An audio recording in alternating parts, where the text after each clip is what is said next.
Hey everyone, this is Social Dissonance, also known as Shepherd. Today I will be doing an Agnaktor tutorial with a light bowgun. Now the parts for this bowgun is its Royal Ludroth frame, barrel, with a Lagiacrus Stock. Now, if you didn't know it, the Lagiacrus Stock actually has 2 shots for water, that's why I did it. So right now I'm just trying to get the Agnaktor's attention. As for my armor, I'm using Lagiacrus and Baggi armor mixed together. The active skills that I have are Perception, Elemental Attack Up, and Pellet Shot Up. Now the reason that I have it set up like this is because Agnaktor goes between 2 different modes, his normal mode and an armor mode. Now his normal mode is when he has all this lava glowing on him. When he's like that, normal attacks do just a fine amount of damage to him. But over time you'll notice that if he doesn't go into the lava or dig, his skin will get hard. And when he's like that, guns just don't do any damage to him at all. Well, they do some, but really you're best off trying to hit him with elemental attacks. So what this does is this really gives you the versatility to do damage to him constantly throughout the fight.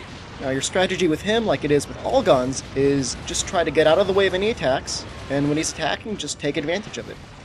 It's not really too... Well, alright, if you get hit by Lagiacrus, that's going to be a bit of a problem. But aside from getting hit by Lagiacrus, just, get out of the way of his attacks. When you see him clapping his beak together like that, that means he's going to be shooting a beam. It usually gives you about 2 or 3 seconds to figure out that it's going to happen. He doesn't sweep it from side to side, at least unless he's dug underground. Sometimes he'll dig underground and he'll spin around. Oops, I got hit there. It's alright. But when he's spinning around, it's actually a great time to hit him, as long as you're close to him, and I'll demonstrate this later if he does the attack. Just get really close to him. He won't be able to hit you, and you can do whatever you want to him up close. So actually, I hope that he does the attack. I know a lot of new players get hit by it all the time, but really, it's worth, hoping he'll do it in order to get off an attack. Alright, when he does that dive attack, alright, well I didn't mean to get hit by it. Generally speaking, you want to only dive if you see him about to hit you, and then you want to dive onto him. The attack goes by so quickly that if you're diving, he will not hit you. I'm just going to heal up a little bit. I brought some other healing items, but as a gunner, normally you shouldn't be getting hit all that often. Usually 1 stack of Mega Potions is enough to last me the whole match.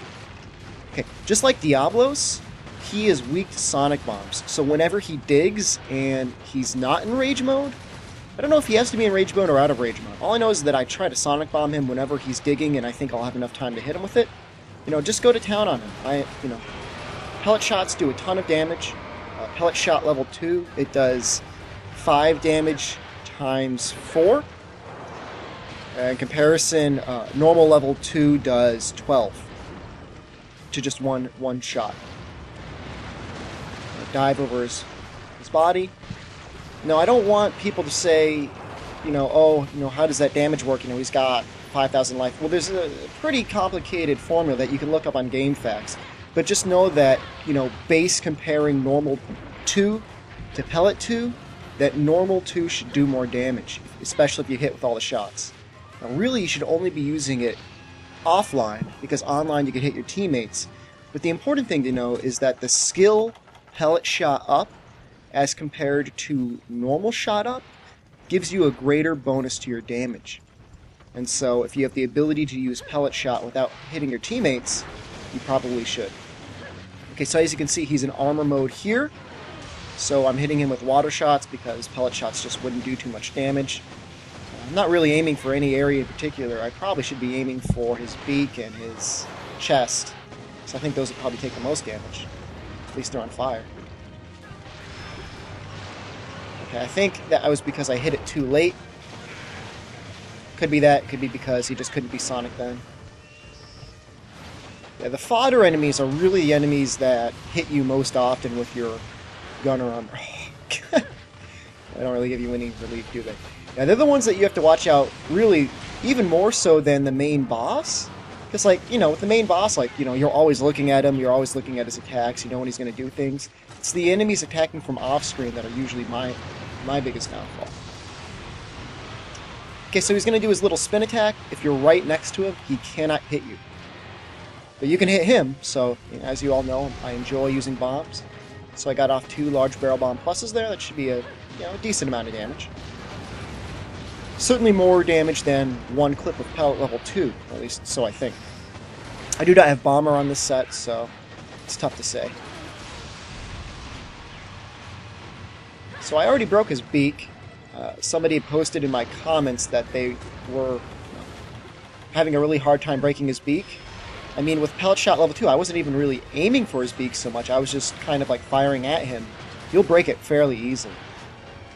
And just in general, gunning him is really easy. As long as you know how to dive over his little, like, ride the wave attack, he really can't hit you with anything as long as you're, not greedy and you learn to get out of the way of his charge. He's going to dig again. I don't think I can Sonic Bomb him. Oh. Okay, so that was a good dive. That's really what you should be doing. You should, really wait to see what he's going to do before you dive, because if you do it incorrectly, just like you saw me do earlier, you'll dive, but you'll end up diving and your recovery time will be too long and he'll hit you with his next attack.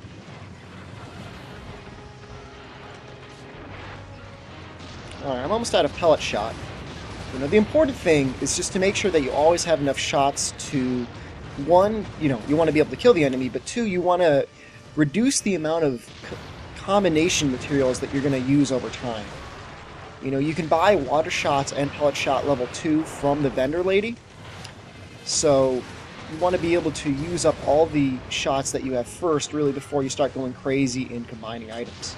So he should be getting fairly weak at this point. I think I'm at about the 7-minute or so mark. Again, I had to cut out some of it. The total fight is, usually it goes a little bit longer than 11 minutes. You know how obsessed I am with being able to keep all these videos to one YouTube page. So generally speaking, I try to edit the video so that it can fit into just under 11 minutes. I think you guys would rather have that than having me just putting up 2 part 2 videos than seeing me run around combining items and drinking mega potions. So I'm going to try and do some extra damage to him here with some traps. I think it's worthwhile.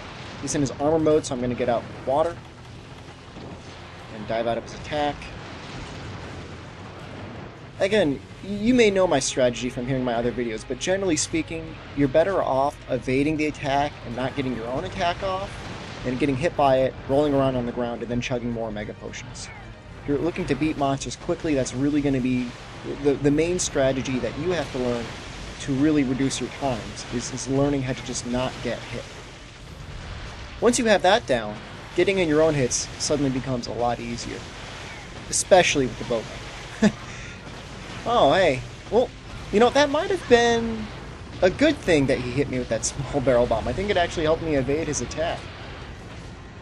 I think the felines are on my side this time. It's got the little chest there. Water shots, if you didn't know, behave very Thank you, Chow Chow. They behave similarly to Pierce level 1 shots. And in that regard, I don't know if range changes their damage. It does for most other shots. But it will hit 3 times if you're close enough for all 3 shots to hit. Also, if you were to compare the elemental damage from an elemental shot, if you hit with every part of the shot, it's like using a melee weapon with 450 of that element's attribute. So, most weapons that you get have nowhere near that level of attribute, so, it's pretty good. Especially how quickly you can attack. And especially with rapid fire. I think rapid fire might reduce the elemental damage a little bit. If it doesn't, then it's extremely powerful. I think it would have to, though. Rapid fire, even though you're firing 3 shots, it effectively only doubles the power of the shot. Still great, though, if you are soloing a monster. Normally you don't have enough ammo otherwise. So, I have enough materials to create more water shots later on. But if I can finish him with just my initial 60, I'll be very happy.